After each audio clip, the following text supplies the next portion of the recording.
নমস্কার, একিবি টিভির প্রাইম নিউজে আপনারা স্বাগত। আমি সুমিতা আপনাদের সঙ্গে চলে যাচ্ছি বিস্তারিত সংবাদে। রবিবার ন্যাশনাল লাইব্রেরিতে দেশের প্রথম ভাষা বিষয়ক জাদুঘর শব্দলিপির উদ্বোধনে এসে বাংলা সংস্কৃতির ভূয়সী প্রশংসা করলেন কেন্দ্রীয় স্বরাষ্ট্রমন্ত্রী অমিত শাহ। পাশাপাশি তিনি শব্দ ভাষার মাহাত্ম্য সম্পর্কে পড়ুয়াদের অবগত করেন।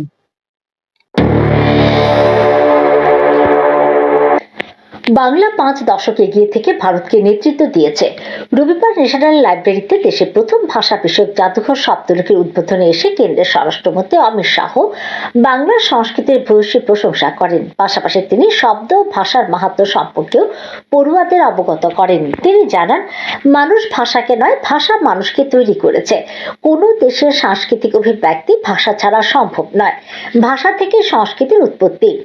শব্দ ভাষা ছাড়া সংস্কৃতি অসম্পূর্ণ। মাতৃভাষাকে যেন আমরা কখনো ভুলে না যাই, সেই বার্তাও দেন অমিত শাহ। বাংলা সংস্কৃতির প্রশংসা করতে গিয়ে তিনি কবিগুরু রবীন্দ্রনাথ ঠাকুর, ঋষি অরবিন্দ, বঙ্কিমচন্দ্র চট্টোপাধ্যায় প্রসঙ্গ তোলেন। তিনি জানান, আজ বাংলা ফের সোনার বাংলা হয়েছে। বাংলাই এমন জায়গা যেখানে রবীন্দ্রনাথ ঠাকুর জন্মেছেন। ঋষি অরবিন্দের ব্যাপারে না পড়ে কখনো ভারতকে বোঝা যাবে না। বর্তমানে বাংলায় যা হচ্ছে সবকিছুর উপর কেন্দ্র নজর রাখছে বলেও জানান অমিত শাহ। তিনি আরো বলেন, ভাষার মাধ্যমে কোনো দেশের সংস্কৃতি বোঝা যায়। ভাষা আমাদের ঐতিহ্য বহন করে। আজ দেশের সংস্কৃতির বড় দিন। এই শব্দের জাদুঘর সেটাই করবে, দেশের সংস্কৃতি পুনরুদ্ধার করবে।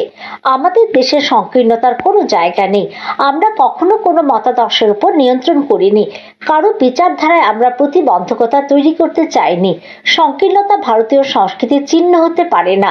দেশের সংস্কৃতির পুনরুদ্ধারের সংকল্প নিয়েছেন প্রধানমন্ত্রী নরেন্দ্র মোদী। এদিন ন্যাশনাল লাইব্রেরিতে দেশের প্রথম শব্দ বিষয়ক জাদুঘরের উদ্বোধন করেন স্বরাষ্ট্রমন্ত্রী অমিত শাহ। এই অনুষ্ঠানে উপস্থিত ছিলেন বাংলার মুখ্যমন্ত্রী শুভেন্দু অধিকারীও। প্রাথমিক পর্যায়ে এদিন 9টি গ্যালারি খুলে দেওয়া হয়েছে। সেগুলি হলো আদি শব্দ, মাতৃভাষার নবরস, ভাষার বিবর্তন, প্রতিটি ভাষায় মহাপুরুষদের অবদান, মৌখিক ঐতিহ্য প্রদর্শন, সর্বজনীন সংলাপ, পাবলিক লাইব্রেরির ইতিহাস। স্বীকৃত 22টি ভাষার শব্দ ভাণ্ডার, ধ্বনির বিবর্তন এবং ভাষার ইতিহাসকে আধুনিক প্রযুক্তির মাধ্যমে তুলে ধরা হয়েছে। অডিও ভিজুয়াল প্রদর্শনী, ডিজিটাল ডিসপ্লে, ইন্টারঅ্যাক্টিভ ইনস্টলেশন এবং বিভিন্ন ভাষার প্রাচীন ও আধুনিক উচ্চারণের তুলনামূলক উপস্থাপনা দর্শকদের সামনে ভাষার এক নতুন জগৎ। জাদুঘরের অন্যতম আকর্ষণ হলো একটি নির্দিষ্ট শব্দের শতাব্দী জুড়ে বিবর্তনের ধারাকে অনুসরণ করা হবে।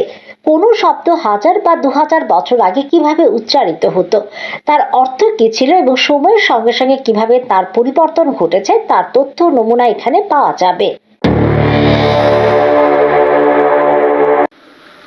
क्योंकि आज देश के प्रधानमंत्री नरेंद्र मोदी जी ने देश के सांस्कृतिक पुनरुत्थान का जो संकल्प लिया है, उसका महत्वपूर्ण पड़ाव आज पार कर रहे हैं। किसी भी देश की, किसी भी प्रदेश की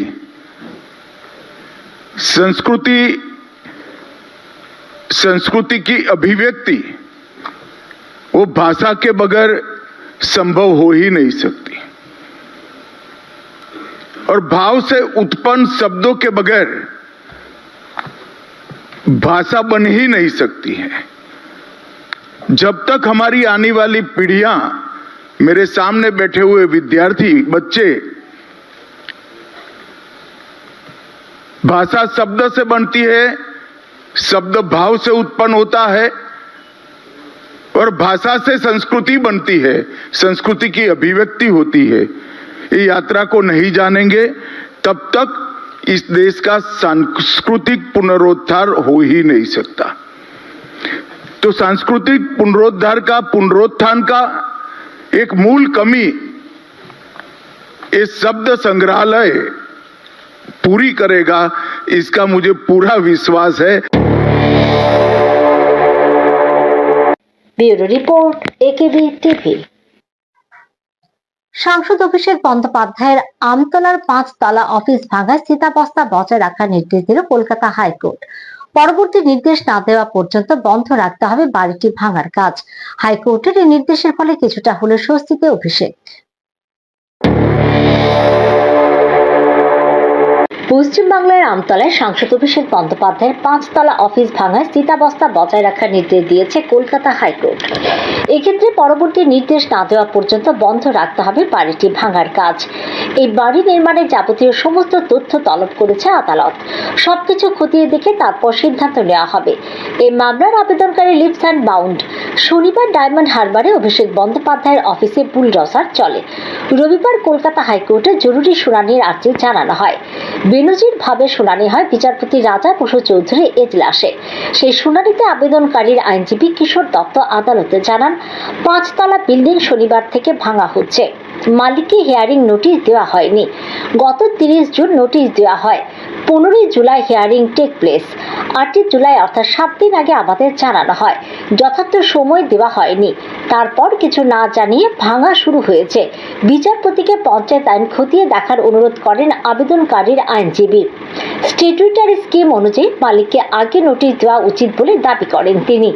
আইনজীবী কিশোর দত্ত বলেন, শুনানির সুযোগ দিতে হয়। কি অভিযোগ জানি না, বক্তব্য রাখার সুযোগ দেওয়া হয়নি। সওয়াল শুনে বিচারপতি অর্ডার দেখতে চান। অভিষেকের আইনজীবী জানান, আমাকে তো দেওয়াই হয়নি। পুলিশ ও কেন্দ্রীয় বাহিনীর উপস্থিতিতে নির্মাণ ভাঙা হচ্ছে। এরপরই রাজ্যের অ্যাডভোকেট জেনারেল সুরজিৎ নাথ মিত্র জবাবে বলেন, 30 জুন নোটিশ পেয়েছে। কি কি প্রভিশন আছে তা সব জানানো হয়েছে। এরা প্রত্যন্ত এলাকায় থাকেন না যে নোটিশে কি আছে জানতে পারেনি। বিল্ডিং এর কোনো অনুমোদন ছিল না। বিচারপতি বলেন, কি প্রভিশন দেওয়া হয়েছিল আমার কাছে নেই। আপনারা অর্ডারটা কবে দেখাবেন? আমি মামলা রেগুলার বেঞ্চে পাঠাচ্ছি। ততদিন ভাঙা বন্ধ রাখুন। পাশাপাশি নির্মাণ সংক্রান্ত সমস্ত তথ্য তলব করেছে আদালত। ওই ভবন থেকে পুলিশ যেসব জিনিসপত্র নিয়ে গিয়েছে তা ফিরিয়ে দেওয়া হোক, সেই আবেদন ছিল তৃণমূলের। আদালত তৃণমূলের ওই আবেদন নাকচ করে দেয়। বিচারপতি জানান, আপাতত পুলিশের আগের পদক্ষেপে কোনো হস্তক্ষেপ নয়। প্রসঙ্গত উল্লেখ্য, ডায়মন্ড হারবারের আমতলায় বৈধ প্ল্যান নথি ছাড়াই আমতলার কার্যালয় নির্মাণের অভিযোগ ওঠে। শনিবার সকালে অভিষেকের কার্যালয়ে ঘিরে ফেলে পুলিশ কেন্দ্রীয় বাহিনী। গার্ড রেলে ঘিরে ফেলা হয় গোটা এলাকা। বেলা বাড়তেই সেখানে আনা হয় 3টি বুলডোজার। শুরু হয় কার্যালয় ভাঙার কাজ। কার্যালয়ে তালা ভেঙে ভেতরে ঢোকে পুলিশ। ভেতরে ঢুকে ভাঙচুর চালায় স্থানীয়দের একাংশ। অভিষেকের কার্যালয়ে ভাঙা শুরু হতে উচ্ছ্বাস শুরু হয় বিজেপি কর্মীদের। ওঠে জয় শ্রীরাম স্লোগানও। তারপরে আইনি পথে লড়াইয়ের কথা বলেছিলেন অভিষেক। রবিবার জরুরি ভিত্তিতে শুনানির আর্জি জানানো হয়। সেই শুনানির পরে নির্মাণ ভাঙতে স্থগিতাদেশ দিল high court. Bureau report, AKB TV. শুধু ভালো ফলাফল করলে চলবে না, তা ভালো করে বুঝতে হবে, শিখতে হবে। তাহলে সঠিক অর্থে ভালো ফলাফল করা সম্ভব। ছাত্রছাত্রীদের পরিশ্রমের কারণে কিন্তু এই ধরনের ফলাফল হয়েছে। রবিবার 8 টাউন বটদলে মন্ডলীর উদ্যোগে আয়োজিত এবছরের মাধ্যমিক ও উচ্চ মাধ্যমিক পরীক্ষায় উত্তীর্ণ শিক্ষার্থীদের সম্বর্ধনা অনুষ্ঠানে কথাগুলি বলেন মুখ্যমন্ত্রী ডাক্তার মানিক সাহা। রবিবার 8 টাউন বটদোয়ালি মন্ডলীর উদ্যোগে শ্যামাপ্রসাদ টাউন হলে এক অনুষ্ঠানের মাধ্যমে বছরের মাধ্যমিক ও উচ্চ মাধ্যমিক পরীক্ষায় উত্তীর্ণ কৃতী শিক্ষার্থীদের সম্বর্ধনা দেওয়া হয়। অনুষ্ঠানে উপস্থিত ছিলেন মুখ্যমন্ত্রী ডাক্তার মানিক সাহা, আগরতলা পৌর নিগমের মেয়র দীপক মজুমদার, সদর জেলা সভাপতি অসীম ভট্টাচার্য, মণ্ডল সভাপতি শ্যামল কুমার দেব, স্থানীয় কাউন্সিলর সহ অন্যান্য বিশিষ্ট অতিথিবৃন্দ। প্রদীপ জ্বালিয়ে অনুষ্ঠানের সূচনা করেন মুখ্যমন্ত্রী সহ উপস্থিত অতিথিরা। অনুষ্ঠানে মুখ্যমন্ত্রী তাঁর ভাষণে বলেন, ছাত্রছাত্রীদের পরিশ্রমের কারণে কিন্তু এই ধরনের ফলাফল হয়েছে। কিন্তু এর পেছনে যাদের ভূমিকা থাকে তারা হলো তাদের পরিবার, শিক্ষা প্রতিষ্ঠান ও এই সমাজ। কারণ পরিবেশ যদি ভালো না থাকে তাহলে পড়াশোনায় মনোযোগ আসবে না বলে তিনি জানান। যে যারা আজকে এই কৃতিত্ব অর্জন করেছেন তাদের কিন্তু নিজেদের কারণে সেটা সম্ভব হয়েছে।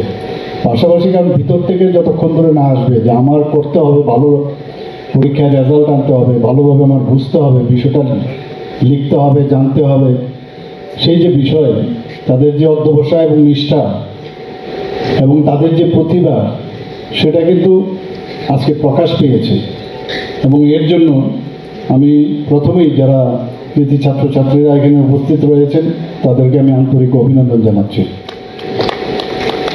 এবং এটা কিন্তু যে ছাত্রছাত্রী, আমি যদিও বলি ওনাদের তো নিজেদেরই পরিশ্রমের কারণে এই রেজাল্ট, কিন্তু তার পেছনে কিন্তু যাদের বিশেষ একটা ভূমিকা থাকে সেটা হচ্ছে তাদের পরিবার, শিক্ষা প্রতিষ্ঠান এবং এই সমাজ।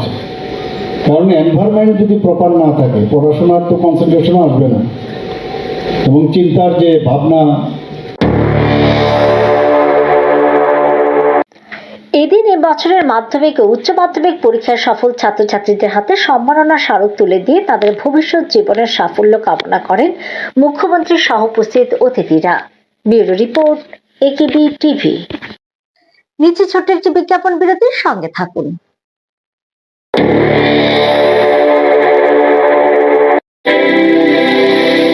North East Institute of Nursing Science Tripura রাজ্যে বিশ্বমানের পরিকাঠামোর সাথে ডিজিটাল ক্লাসরুম, নিজস্ব হসপিটাল ও দক্ষ ফ্যাকাল্টির দ্বারা BSc nursing, GNM nursing, ANM nursing course পরিচালিত করছে। রয়েছে ভারত সরকার ও ত্রিপুরা সরকারের নার্সিং কাউন্সিলিং এর বিশেষ অনুমোদন। এছাড়াও ইন ক্যাম্পাস রয়েছে উন্নত মানের hostel facility, laboratory, library, indoor sports zone, ওয়াইফাইয়ের সুবিধা। ছাত্রছাত্রীদের জন্য রয়েছে বাসের ফ্যাসিলিটি। তাই নার্সিং পড়তে এখন আর বহির্রাজ্যে নয়, নিজের রাজ্যে 100% প্লেসমেন্ট অ্যাসিস্ট্যান্সের সাথে নার্সিং পড়ার স্বপ্ন পূরণ করুন।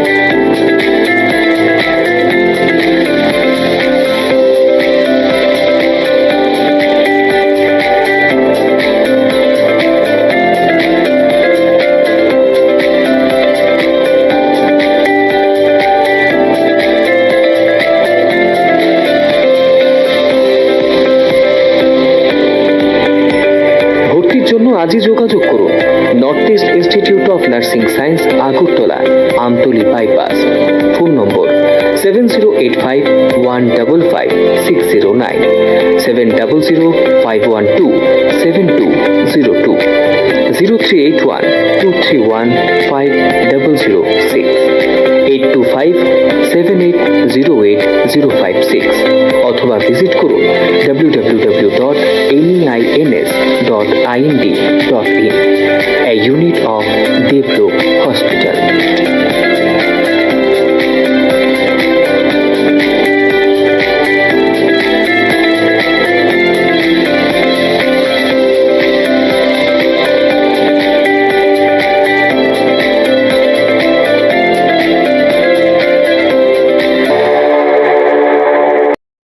বিরতির পর সবাইকে স্বাগত। চলে যাচ্ছে পরের খবরে।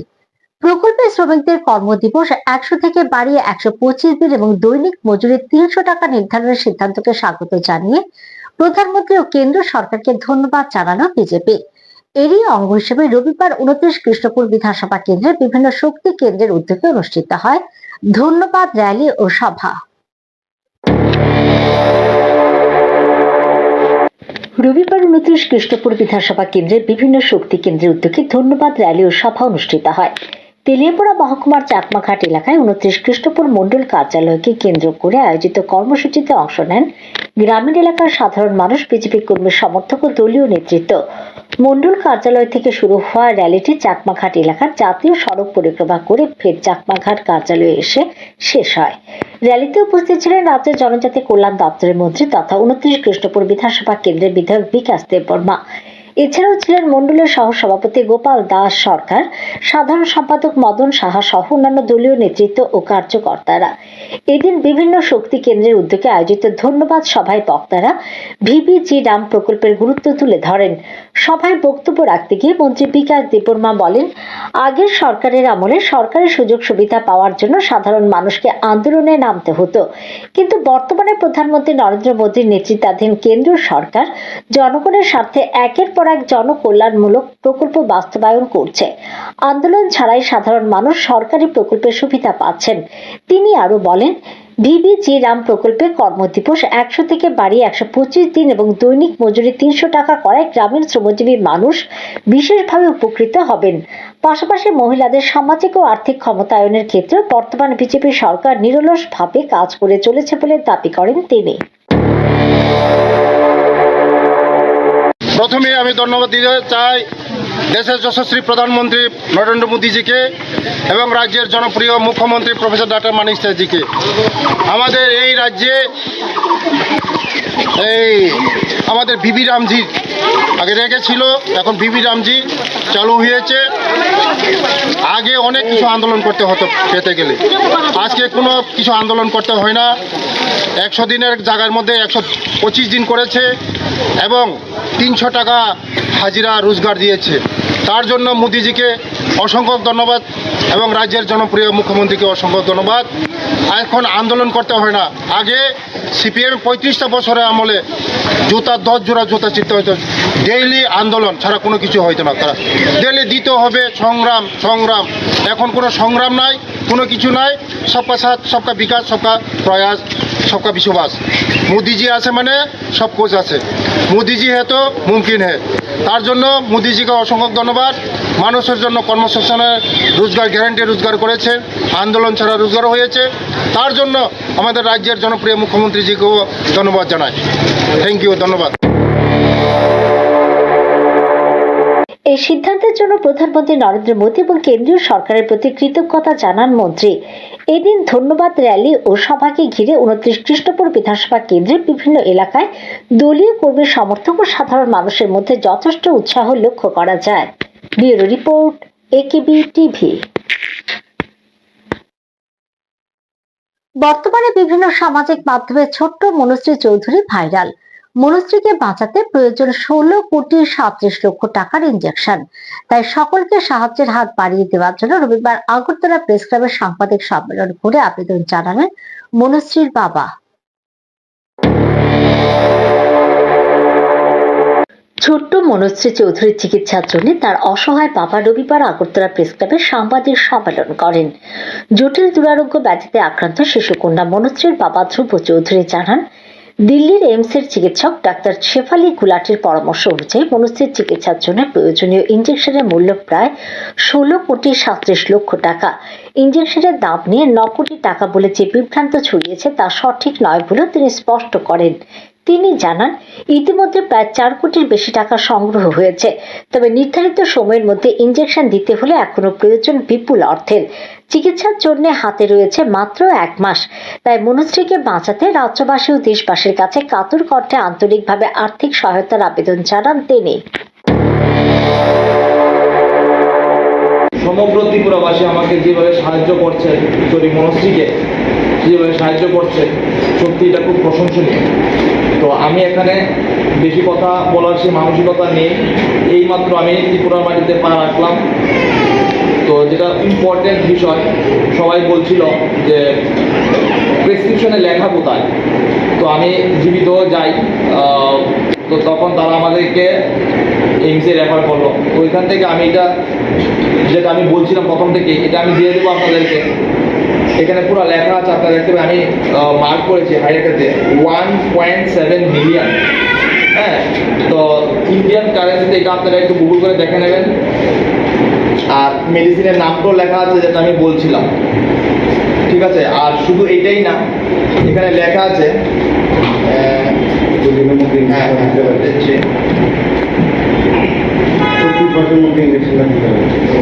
এখানে লেখা আছে একটা এস্টিমেট কস্ট ম্যাডামে দিয়ে দিয়েছে। বলছে শুধু জল গ্যান্সমা দিলে হবে না, রিসডিপ্লাম যেটা চলছে ওইটা ওর লাইফ লং কন্টিনিউ লাগবে। তো ওইটাও এস্টিমেট কস্ট হয়, তুমি নিয়ে যাও। ওইটার জন্য ও আলাদাভাবে ক্রাউড ফান্ডিং চলবে। এখন যেটা প্রয়োজন আগে ওইটা করো। আর এটা তুমি আপাতত তোমরা খাওয়াচ্ছ অনেক আগে থেকে জানি, 4-5 মাস হয়ে গেছে। তো তোমরা ফ্যামিলির তরফ থেকে আমরা খাওয়াচ্ছিলাম, যাই হোক। হ্যাঁ, তো এটার জন্য ক্রাউড ফান্ডিং হয়। আপনারা দেখতে পারবেন একটা বোতল 15,900 টাকা। হ্যাঁ, রিসডিপ্লাম। হ্যাঁ, তার 1 বছরে 15টা বোতল লাগবে। শুধু এক্ষণের এস্টিমেট কস্ট এটা। তো 1 বছরে যদি 15টা বোতল। Bureau report, AKB TV. River ফ্রন্টে ফুটবল বিশ্বকাপের আবহ। স্যান্ড আর্টে নজর কাড়লেন কৃষ্ণ দেবনাথ। তিনি বালি দিয়ে ফুটবল বিশ্বকাপের থিমে একটি দৃষ্টিনন্দন স্যান্ড আর্ট তৈরি করেছেন।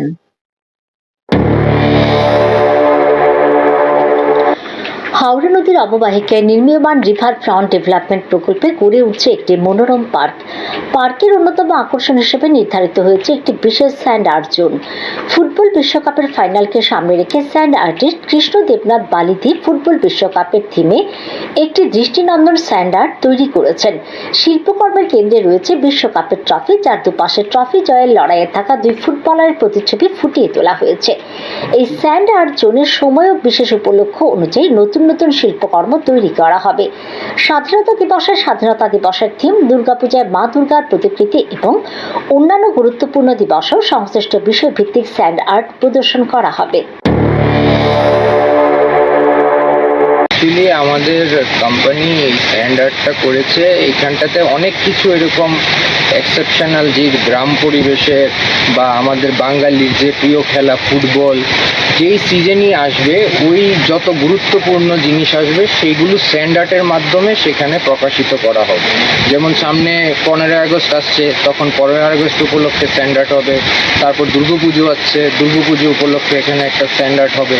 প্রত্যেক গুরুত্বপূর্ণ ওকেশনে এখানে সেই স্যান্ড আর্টের বহিঃপ্রকাশ স্যান্ড আর্টের থ্রু করা হবে। এই পার্কটি সম্পূর্ণ চালু হলে এখানে আগত দর্শনার্থীরা প্রাকৃতিক সৌন্দর্যের পাশাপাশি বিভিন্ন বিষয় ভিত্তিক স্যান্ড আর্ট উপভোগ করার সুযোগ পাবেন। Bureau report, AKB TV. এখনকার মতো সংবাদ এই পর্যন্ত। পরবর্তী আপডেট দেখার জন্য চোখ রাখুন শুধুমাত্র একেবি টিভির পর্দায়। নমস্কার।